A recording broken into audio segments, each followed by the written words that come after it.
রাধামোহনের বাবা শ্যামকান্ত চক্রবর্তী তার বাল্য বয়সে এই গ্রাম ছেড়ে চলে যান। মেদিনীপুরে তার মামার বাড়ি। সেখান থেকে লেখাপড়া শিখে মেদিনীপুরে ওকালতি করে বিস্তর অর্থ উপার্জন করেন এবং সেখানে বড় বাড়িঘর তৈরি করেন। স্বগ্রামে যে একেবারেই আসেননি তা নয়, তবে সে দু একবারের জন্য এসে বেশি দিন থাকেন। অত বড় পয়সাওয়ালা উকিল থাকলে তা চলত না। গ্রামের বাড়িতে জ্ঞাতি ভাইরা এতদিন ছিল, তারা সম্প্রতি এখান থেকে উঠে গিয়ে অন্যত্র বাস করছে, কারণ গ্রামে বসে থাকলে আর সংসার চালাবার কোনো উপায় হয় না। যা কিছু জমি জমা আছে না দেখলে থাকে না, বাড়িটারও একটা ব্যবস্থা করতে হয়, নইলে বাড়িঘর সব নষ্ট হয়ে যাবে। রাধামোহন নিজে গত বছর ওকালতি পাশ করে পরলোকগত পিতৃদেবের প্রসাদে বসেছে। এবার দেশের চিঠি পেয়ে পুজো ছুটিতে একাই গ্রামে এসেছে ঘর এবং জায়গা জমি একটা বিলি ব্যবস্থা করতে। পাশের বাড়ির বৃদ্ধ ভৈরব বাড়ুজ্জে দুদিন খুব দেখাশোনা করছেন। তিনি জোর করে তার বাড়িতে রাধামোহনকে নিয়ে গিয়ে কদিন খাইয়েছেন, নইলে রাধামোহন নিজেই রেঁধে খাবে পৈতৃক ভিটেতে, এই ঠিক করেই এসেছে। ভৈরব বাড়ুজ্জের বড় ছেলে কেষ্ট এসে বলল, দাদা চা খাবে? চলো, তুই বরং এখানেই নিয়ে আয় কেষ্ট। সন্ধ্যেবেলাটা নদীর ধারে বেশ লাগছে। আচ্ছা, সেই ভালো। গ্রামের সবাই অবশ্যই আত্মীয়তা করেছে, ভালোবেসেছে। বৃদ্ধ লোকেরা বলেছে, আহা তুমি শ্যামাকান্ত ছেলে, কেন হাত পড়িয়ে রেঁধে খেতে যাবে? আমরা তো মরিনি এখনো, এসো আমাদের বাড়ি। রাধামোহন সকলের কাছেই কৃতজ্ঞ। কেষ্ট চা দিয়ে কিছুক্ষণ গল্প করে চলে গেল। তারপর রাধামোহন আবার একলা। অন্ধকার রাত্রি, মধুমতির জলে তারা ভরা আকাশের ছায়া পড়েছে। রাধামোহন বসে বসে ভাবছে, এই এত বড় বাড়িটা তার ঠাকুরদাদা কেন তৈরি করেছিলেন এখানে?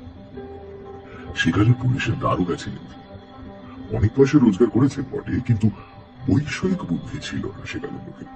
এই বন জঙ্গলে ভরা গ্রামে কেউ পয়সা খরচ করে বাড়ি করে? কি কাজে আসছে এখন? আচ্ছা, সুরকির কলওয়ালারা বাড়িটা নেবে, তাহলে পুরনো ইটের দরে বাড়িটা বিক্রি করা যায়। খুট করে কিসের যেন শব্দ হলো। রাধামোহন দেখল একটি 10-11 বছরের টুকটুকে ফর্সা মেয়ে ঘরের দাওয়ার আড়াল থেকে উঁকি মারছে।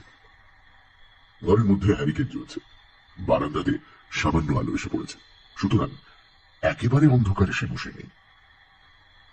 ভৈরব বাড়ুজ্জে একবার ছেলে পাঠায়, একবার মেয়ে পাঠায়। লোকটা খুব যত্ন করছে বটে। ও বলল, কি খুকি, ভাত হয়েছে বুঝি? একটু পরে মেয়েটি সংকোচের সঙ্গে বাইরে এসে দাঁড়ালো। তোমার নাম কি? লক্ষ্মী। বাহ, বেশ নাম। তা পড়াশোনা করো? গান জানো? না। রাধামোহন হেসে বলল, তবে তো মুশকিল দেখছি। বিয়ের বাজারে তুমি যে বিপদে পড়বে। রান্না?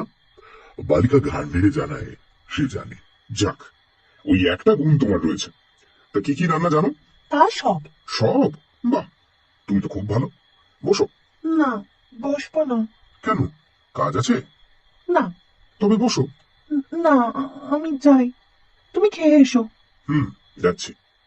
ভাত হয়েছে? তোমার খুব খিদে পেয়েছে না? যাও, খেয়ে এসো। রাধামোহন কি একটা বলতে গিয়ে পিছনে ফিরে দেখল খুকি কখন চলে গিয়েছে। সে একটু পরে বাড়ুজ্জে বাড়িতে খেতে গেল। ভৈরব বাড়ুজ্জে বললেন, এসো বাবাজি, এসো এসো, রান্নাও হয়ে এলো প্রায়। রাধামোহন বলল, হ্যাঁ, আপনার মেয়ে ডাকতে গিয়েছিল যে। খাওয়া দাওয়া করে রাধামোহন চলে এলো। একা নির্জন বাড়িতে তার বেশ লাগে। তার পূজ্যপাদ পিতৃপুরুষেরা যেন অদৃশ্য চরণে এখানে বিচরণ করেন। এই বাড়িতে তার পিতামহ বাল্যকালে খেলে বেরিয়েছেন। তার পিতামহী নববধূ রূপে প্রথম এসে দুধে আলতায় পা রেখে দাঁড়িয়েছেন এই বাড়ির প্রাঙ্গণে। আজ তারা বিদেশে গিয়ে বড় বাড়ি ভেদে বাস করছেন, দেশকে ভুলে। গভীর রাত্রে ঘুমের ঘোরে সব পূর্বপুরুষরা যেন এসে অনুযোগ করেন, কেন আমাদের ছেড়ে চলে গেলে? কি করেছিলাম আমরা? পরদিন সকালে উঠে সে নিজের জমি জমা নিয়ে ব্যস্ত রইল। সারাদিন কাটল সেভাবে। রাত্রে বারান্দাতে বসেছে, আবার সেই কুকিটি এসে দরজার আড়ালে দাঁড়ালো। প্রথমটা রাধামোহন টের পায়নি। বড় লাজুক মেয়ে, নিঃশব্দ চরণে কখন যে সে দাঁড়ায়। রাধামোহন বলল, ও খুকি, হুম, ভাত হয়েছে নাকি? আজ দেরি হবে গো, মাংস রান্না হচ্ছে তো তোমার জন্য। সত্যি? তবে তো আজ ফিস্টের ব্যবস্থা দেখছি। ও, তুমি বুঝি ফিস্ট বুঝতে পারলে না? ভোজ যাকে বলে। কি বলো? খুকি হেসে চুপ করে রইল। বেশ মেয়েটি, বেশি কথা বলে না, শান্ত সলজ্জ ব্যবহার। রাধামোহন বলল, তোমার মামার বাড়ি কোথায় খুকি? ভুলে গিয়েছি গো। সে কি, ভুলে গেছি কিরকম? সেখানে যাও না? খুকি ঘাড় নেড়ে বলল। না, রাধামোহনের হাসি পেল খুকির কথায়, বেশ নিঃসংকোচ ভাব ওর। খুকি আবার বলল। তুমি একা এসেছো কেন? রাধামোহন হাসতে হাসতে বলল, কেন বলো তো? বৌজিদের নিয়ে এসো, এত বড় বাড়ি পড়ে আছে, আমোদ করুক। তোমার তাই ইচ্ছে? খুব, আমি তো তাই চাই। কেন? গতকাল এ বাড়ি এমনই পড়ে আছে, কেউ বিদিন দেয় না। এই কথাটা ওর মুখ থেকে শুনে রাধামোহনের আশ্চর্য লাগলো। এতটুকু মেয়ের মুখে এমন কথা, পাকা গিন্নির মতো। ও কৌতুকের সঙ্গে বলল, হুম, আহারে, তোমার তাতে খারাপ লাগে? বাহ, লাগবে না? তোমরা সবাই এসো, বাড়িতে শাক বাজুক, সন্ধ্যের বিদিন দেওয়া হোক। কথা শেষ করেই সে ব্যস্তভাবে বলল, তোমার বুঝি খুব খিদে পেয়েছে না? বহু রাত হয়ে গেল। না না, এমন আর কি বেশি রাত? তোমার তো আবার সকালে খাওয়া অভ্যেস। বাবা, তুমি কি করে জানলে? অস্ফুট হাসির সুর মাত্র শোনা গেল, কোন উত্তর এলো না। একটু পরে মাথা দুলিয়ে দুলিয়ে খুকি বলল, ভালো লাগে, বড্ড ভালো লাগে। রাধামোহন ওর দিকে চেয়ে বলল, কি ভালো লাগে? এই যে তুমি আজ এসেছো, কেউ তো কখনো আসে না এই বাড়িতে। তুমি যাও, হ্যাঁ যাও, মাংস রান্না হয়ে গিয়েছে। হয়ে গেছে? তুমি কি করে জানলে? আমি জানি যে, যাও যাও না তুমি। দাঁড়াও দাঁড়াও, আমি মুখটা ধুয়ে আসি, তারপর একসঙ্গে যাবো, কেমন? মুখ ধুয়ে এসে কিন্তু রাধামোহন খুকিকে আর দেখতে পেল না। চঞ্চল মন ছেলে মানুষের, আগেই চলে গিয়েছে। বেশ খুকিটি কেমন পাকা পাকা কথা বলে, হাসতে হাসতে প্রাণ যায়। ভৈরব বাড়ুজ্জে ওকে দেখে বলল, এসো এসো বাবাজি, এই তো তোমাকে ডাকতে পাঠাচ্ছিলাম গো। আজ একটু বেশি রাত হয়ে গেল, একটু মাংস নেওয়া হলো আজ। বলি, রোজ রোজ ডাল ভাত ওরা খেতে পারে? পারে না। আমার বাড়ি আজ দুদিন খাচ্ছে, সে আমার ভাগ্যি গো, নইলে ওদের অভাব কি বলতো। তাই আজ। রাধামোহন সলজ্জ ভাবে বলল, ছি ছি, না না না, সে কি কথা? যা জুটবে তাই খাবো। আমাকে পর ভাবেন নাকি কাকা? আমি তো বাড়ির ছেলে। পরদিনও আবার খুকি সন্ধ্যার সময় সে হাজির। এসো খুকি এসো, তোমার কথাই ভাবছিলাম। খুকি ছেলে মানুষই ভাবে ঘাড় দুলিয়ে দুলিয়ে বলল, কেন, আমি জানি। তুমি জানো? জানি, কিন্তু বলবো না। রাধামোহন আজ খানিকটা সন্দেশ আনিয়ে রেখেছে খুকিকে দেবে বলে। তবে সে আনিয়েছিল হরিনন্দীর চাকর অমূল্যকে দিয়ে ইসলামকাঠি বাজার থেকে। ইসলামকাঠির সন্দেশ সে অঞ্চলে বিখ্যাত। অমূল্য দেখা যাচ্ছে গল্প করে বেরিয়েছে। রাধামোহন মনে মনে বিরক্ত হয়ে উঠল অমূল্যের উপর। খুকিকে হঠাৎ খুশি করে দেবে সন্দেশ হাতে দিয়ে ভেবেছিল, সেটা আর হলো কই। তবুও রাধামোহন বলল, না, তুমি জানো না। বলো তো কি? খুকি মৃদু মৃদু হেসে বলল, আমি জানি গো, জানি আমি। ওর হাসির মধ্যে এমন একটা বিজ্ঞতা আছে যে রাধামোহন আর কোনো প্রশ্ন করল না। এ নিয়ে ও জানে, ওর মৃদু হাসির মধ্যে দিয়েই সে কথা বোঝা গেল। অমূল্যটা আচ্ছা তো, পাড়া গায়ে লোকের পেটে কোনো কথা থাকে না। খুকি আবদারের সুরে বলল, কই, দাও আমাকে সন্দেশটা দাও। রাধামোহন ব্যস্ত হয়ে ওকে সন্দেশ দিতে গেল, কিন্তু ওকে আর সেখানে দেখা গেল না। চঞ্চলা বালিকা কখন হঠাৎ চলে গিয়েছে। ওর ধরন বড় আশ্চর্য রকমের। আহারের সময় ভৈরব বাড়ুজ্জে বাড়িতে ও সন্দেশটা নিয়ে গেল, বলল, খুকি বড় লাজুক, তখন চলে এলো। ওকে একটু এই ভৈরব বাড়ুজ্জে হেসে বলল, খুকি তোমার বাড়ি গিয়েছিল বুঝি? রোজই যায়, গল্প সল্প করে।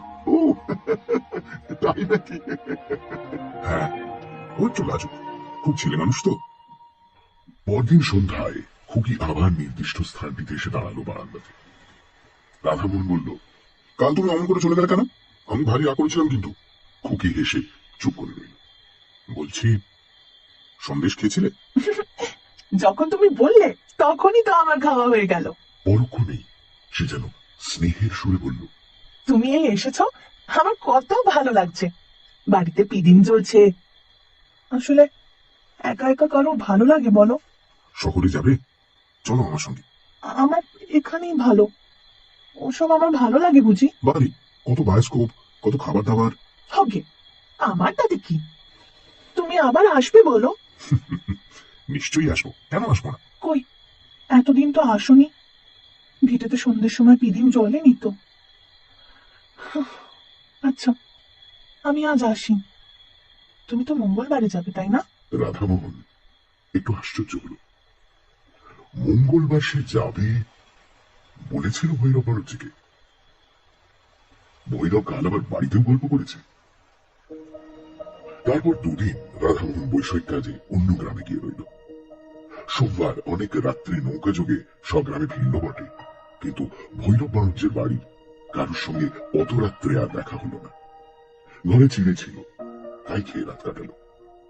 পরদিন সে যাওয়ার জন্য তৈরি হচ্ছে, ভৈরব বাণিজ্য এমন সময় এসে বললেন, বাবাজি, কাল কত রাত্রে এলে, খেলে কোথায়?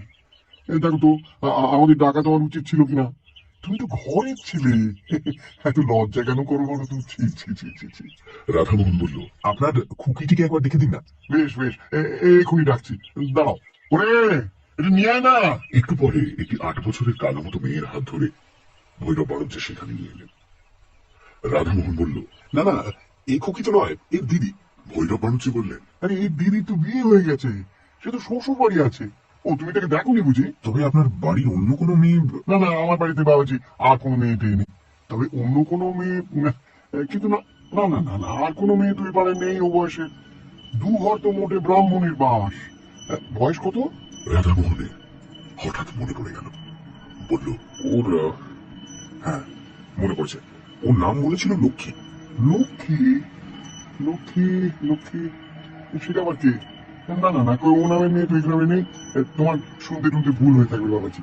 নামটা শুনতে ভুল হতে পারে, কিন্তু সে খুকিটি কে? সে তো আর ভুল হবে না। কই বাবাজি, কি বলছো বলো তো? আমি তো বুঝতে পারছি নি। ও বয়সের ও নামের মেয়ে আমাদের পাড়ায় তো কেউ নেই। আহ, যাই হোক, আমি আসি। রাধামোহন চিন্তিত মনে বিদায় নিল। আশ্চর্য ব্যাপার, খুকি বার দেখা করতে এলো না কেন? স্বগ্রাম থেকে ফেরবার 2 বছর পরে রাধামোহন তার পিসির বাড়ি গেছে জব্বলপুরে। সেখানে পুরনো ফটো অ্যালবাম খুলে দেখতে দেখতে একটি মেয়ের ফটো চোখে পড়ল।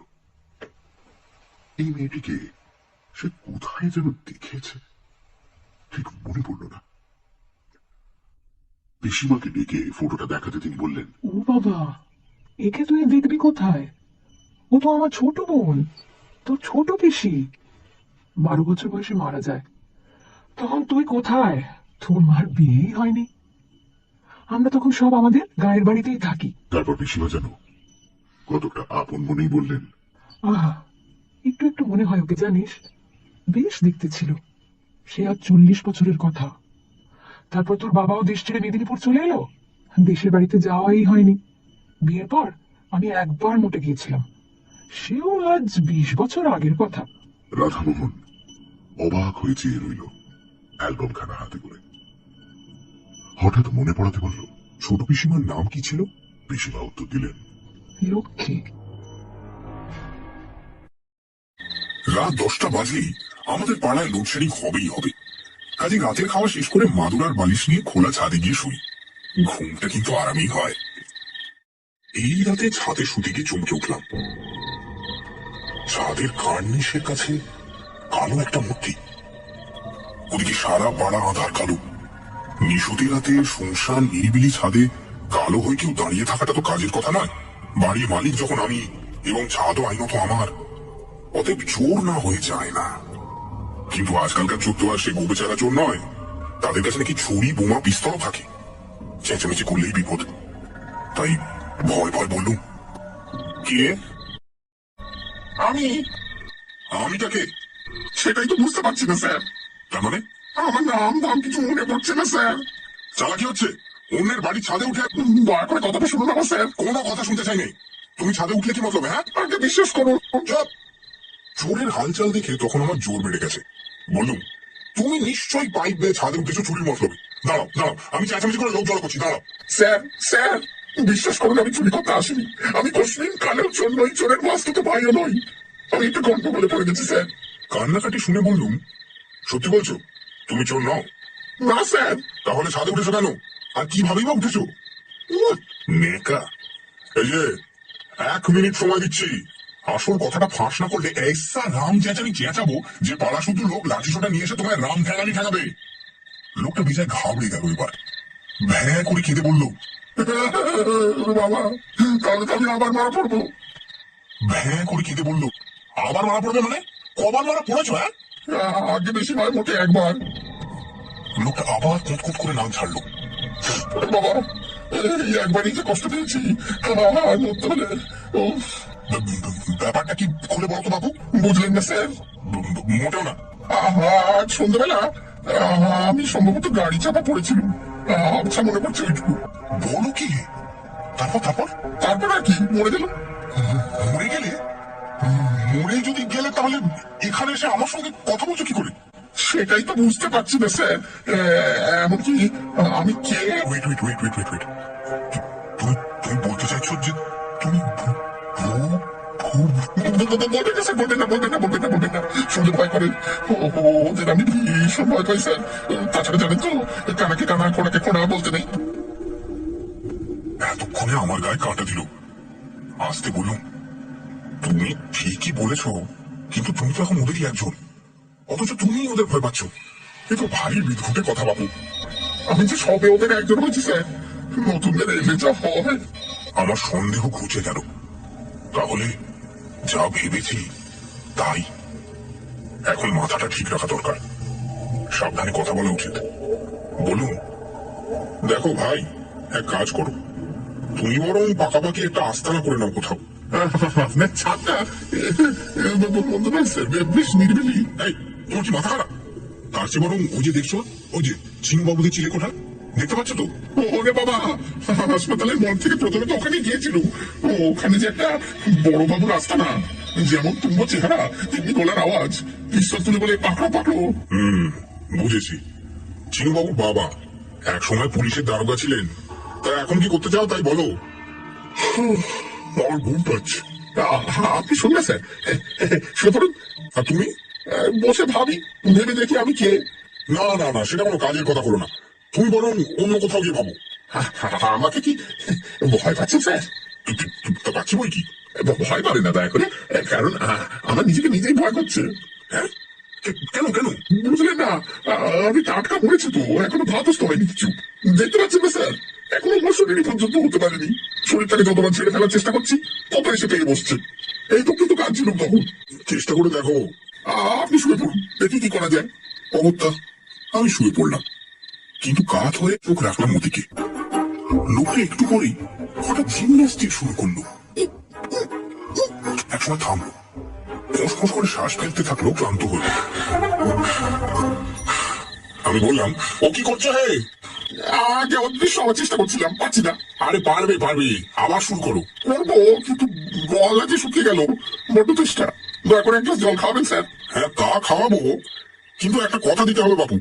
অশরীরী মানে ওই অদৃশ্য হতে পারলে এই ছাদ ছেড়ে চলে যেতে হবে। দিচ্ছি স্যার, চলে যাবো কোথাও। আমি জল আনতে গেলাম,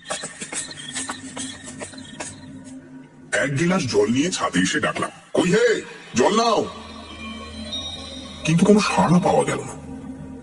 আরো কয়েকবার ডাকাডাকি করে বুঝলাম ওর চেষ্টা সফল হয়েছে। তখন জলটা নিজেই খেয়ে শুয়ে পড়লাম নিশ্চিন্তে। কিন্তু লোকটা কে? অবশ্য সকালের কাগজে দুর্ঘটনার খবরে লোকটার নাম পেয়ে যেতেও পারি।